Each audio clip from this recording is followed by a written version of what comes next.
ఎప్పుడైనా సరే చూడండి, సుబ్రహ్మణ్యానుగ్రహంతో మహాత్ముడై ఆత్మగా నిలబడిన వాడు శరీరాన్ని విడిచిపెట్టినప్పుడు కోట్ల మంది జ్యోతి దర్శనం చేస్తారు. శరీరం నుంచి జ్యోతి బయటికి వచ్చి వెడుతుంది. నేను మీకు కొన్ని ఉదాహరణలు చెప్తాను. మీరు ఆ సంప్రదాయమునందు అనురక్తి కలిగిన వాళ్ళు కాబట్టి తరువాతి పరిశోధన మీరు చేయండి. నేను మీకు కొన్ని ఉదాహరణలు చెప్తా. అపర సుబ్రహ్మణ్యావతారులన్న పేరు ఉన్నవారు భగవాన్ రమణులు. భగవాన్ రమణుల్ని చాలామంది సుబ్రహ్మణ్యావతారం అనే పిలిచేవారు, సుబ్రహ్మణ్యుడిగానే కనపడేవారు కూడా చాలామంది. ఆయనే ఒకసారి చెప్పారు, అకస్మాత్తుగా ఆయన పొదల్లోకి వెళ్ళిపోయారు. పొదల్లోకి వెళ్ళి బయటికి వచ్చి, అయ్యా ఎక్కడికి వెళ్ళారంటే, వారి నోటి వెంట అబద్ధం అవసరం ఆయనకి ఏముంది, కృత్తికల పాలు తాగి వచ్చానన్నారు.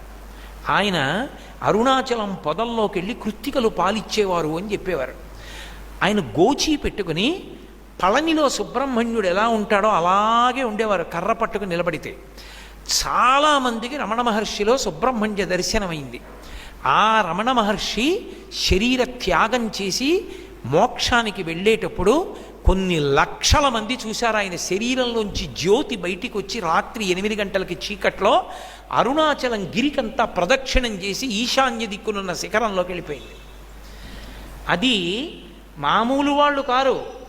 నేను నా కూతుర్ని ఏ ఇంటికి ఇచ్చానో ఆ నా వియ్యపురాలు యొక్క తండ్రి గారు ఉన్నారు, ఇప్పటికీ శరీరంతో ఉన్నారు. ఆయన పరమవృద్ధులైపోయి, నాగేశ్వరరావు గారని, ఆయన కారణాంతరాల చేత అరుణాచలానికి దగ్గరలో ఉన్నారు బంధుగృహంలో.